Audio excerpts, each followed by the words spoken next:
You own a rental property and there's two ways to profit, but are you maximizing profits in both ways? Today, we're going to go over how to maximize profits by owning rentals to ensure profitability and make sure that you don't lose money on rentals. One of the biggest problems I had in early years was with single family residential rentals, there wasn't a lot of upside profitability, so I hated them. I knew that there was more money in volume. So I went after multifamily, larger assets, retail buildings, and larger numbers. But I learned things over the course of time. What I love most about retail, warehouses, and office is the fact that the tenant pays for everything. What I like most about single-family residential dwellings is the ability to have many, many doors and a lot of revenue coming in. There's pros and cons to both, but what we want to talk about today is how we maximize profits by the two ways that you actually generate capital in single family, multifamily, and commercial rentals. Now let's use multifamily for sake of example for today to better understand how to maximize profits. But you got to first understand what the two ways that you profit from rentals actually are. And at the end of this, I'm going to put it all together and explain to you on the second way that you generate capital through rentals, how you actually maximize your exit for larger profitability. And I'll explain to you what that number would be in a simple theoretical example. Now, there's two ways to go in and maximize profits on rentals because there's two ways you generate revenue from rentals. One of them is through the rents. It's what's called your cash on cash return on your actual investment. It's when you go in and you collect the rents and everything that you bring in is now paid out to all of your mortgages. It's paid out to all of your repairs. It's paid out to insurance. It's paid out to property taxes. It's paid out for all your expenses. And then whatever's left after you pay all of that that's what your net income is. Now, that net income is actually what pays the debt service on that asset. But most people go in and they do it based on, okay, I'm going to make this rate of return, not taking debt service into account. You always have to take debt service into account. Now, one of the things that I made a biggest mistake on in early years is I would go in and I would buy commercial real estate and I would just buy it so inexpensive. It's called value add propositions where you go in and buy an old distressed retail building, okay? And it's called value add on vintage property and multifamily. Now, both very similar in the context of how you actually rent them. Now, let's talk about this cash flow for a second because I want you to better understand what you're doing to yourself under compromising circumstances if you don't pay attention to this, because I once made a statement that, hey, I own them. I don't have a lot of expenses on them. I'm going to rent them inexpensively, and I'm just going to collect what I can on them because then I don't have to deal with the tenants because the tenants are happy and I don't ever increase rents. But there's a problem to that because around you is inflation. So there's capital repairs, roofs, electrical, plumbing. There's just issues that are going to arise. Your parking lot, tons of different stuff that arises over the course of time.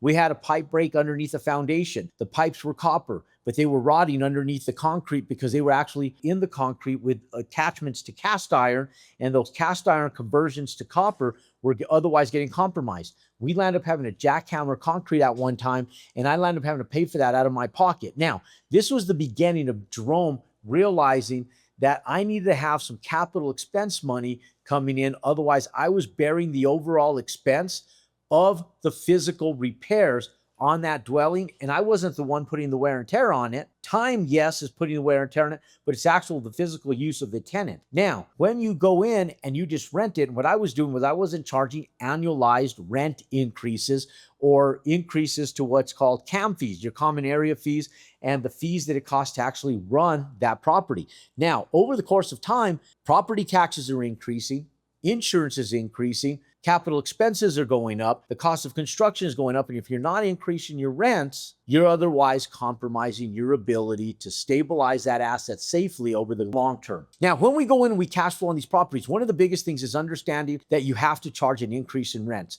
And I wasn't doing that. When I found this out and I started having large capital expenses, I started buying assets back in about 2000. 8 years later, when the recession hit in 2008, this is about the time that my building started to show wear and tear. And this is about the same time I started having capital expenses that were really putting downward pressure on me. At the exact same time that tenants were moving out of buildings because they couldn't afford to stay in business because of the downward pressure that they were faced with during the 2008 economic crisis. Now, We learned something else in 2009 when we started buying Subway stores. I now was on both ends of both owning and leasing, and also owning Subway stores and leasing from somebody else. So I was the owner leasing to other people, including Subway stores, some of them which were my own, is how I actually got in the business. And then I was a tenant to General Growth Properties, Simon's Properties, Peterson's Properties, all these big leasing agencies, property management companies, and real estate companies that are national firms. If you want to learn how to develop and evaluate multifamily, whether it's small multifamily or large multifamily, drop me the word multifamily at 505-560-0520. And let's start building multifamily today, and let's go ground up. When I went in and I started reading their leases, I noticed there was a distinctive difference between my leases and their leases.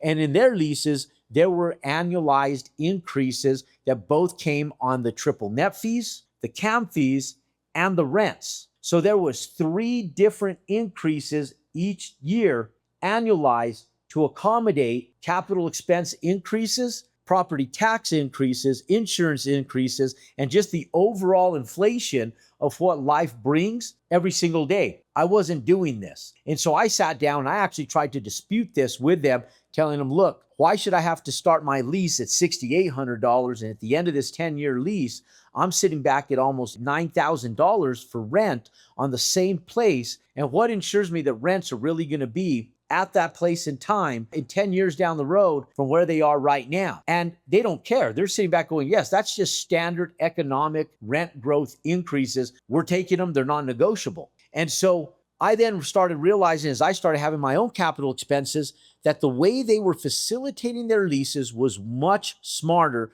than the way I was facilitating my own leases. And when I did the math, I realized that not only was I cutting myself short of thousands of dollars of rent over the course of time in the duration of that lease, but I was also cutting myself short of the finished valuation of my resale price at the very end.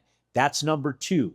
The second way you make money on your real estate is the appreciation at your exit point or your cash out refinance. Now, let's talk about that for a second, because we just realized how much rent we were losing by not doing that 2% increase. But let me give you a simple theoretical example of that before we actually move on to the exit. And then I'll give you a simple theoretical example of how much you lose on the exit, which is substantially more than the actual rent loss that you lose from not increasing your rents. Now, okay, so on a cash flow basis, let's take a simple 8-unit apartment complex. Now, let's say that the average rents are $2,200 per month. Now, you could go in and keep them there, or if you do what all the big property management companies do, this is how your rents lay out correctly to otherwise offset your expenses, provided that you take advantage of what simple, modest rent increases will do for your long-term profitability and overall ability to service capital expenses and bottom line profitability. So if we take just a modest 2% a year on that $2,200 per month rent, it's only $44 per month. Now, you multiply that times 12, that's $528 per year. You multiply that times 8 units, that's $4,424 per year. Now, over the course of a 5-year lease, let's say that for sake of example, the rents increase a total of $550. So you take that $550 per year per unit for 5 years, that equals $22,000 in lost rents and revenue that can offset your capital expenses and otherwise go into your bottom line and into your pocket for profitability. Now, that's one type of rent loss that you take when you don't pay attention to that 2% annualized rent growth every single year. Now, for sake of example, let's look at our exit, okay? This blew my mind on how much money I was giving away if I would have sold that building after a simple 5-year hold with the rent increases of 2%. Now, let's divide that $22,000 by 5 again, okay? We're going to go in and let's look at our overall value of asset, which is the value of an asset is equal to its net operating income divided by its cap rate, okay? So what is the rent increases doing to our overall value at resale, provided We don't charge them, or we do. Now, if we just divide that by a 5-year lease, that brings us to $4,400 per year that we're increasing our overall bottom line of rents, just in rent increases. Okay, it's not a lot of money. It's a small amount of money, but look what it does to your overall value of your asset every 5 years if you're not paying attention to it. So if you take just that $4,400 that gets plugged into your NOI, and if you divide it by a simple 6% cap rate, that's equivalent to $73,333. That means that if you go to the open market without that 2% increase, provided you have to sell or want to sell, you just sever a $73,333 increased premium on your resale value by not charging a simple 2% rent increase per year. So in total, with $22,000, you just cost yourself $95,333, just shy of $100,000 in 5 years by simply charging a modest 2% increase in rent, which is only $44 a month to the bottom line tenant that is actually renting from you. Ladies and gentlemen, it is small real estate hacks like this that make or break or otherwise put you in a position to profit long term and maximize your profitability on every single rental property you build, you buy, you own, you hold, or you sell. Click and subscribe to my YouTube channel for more content just like this and continue profiting from every single buy, build, hold, or sell property that you take down in your real estate career. Pound that thumbs up button. Give me some love down below. Comment if you're watching this more than once so you can better understand how to maximize profits on every single rental. Comment the word #repeat down below, and to learn how to build these assets ground up and maximize profits, comment down below the word build, and let's buy land, let's build, and let's profit, and let's maximize profits on every single piece of real estate. And until next time, go out and compound your success.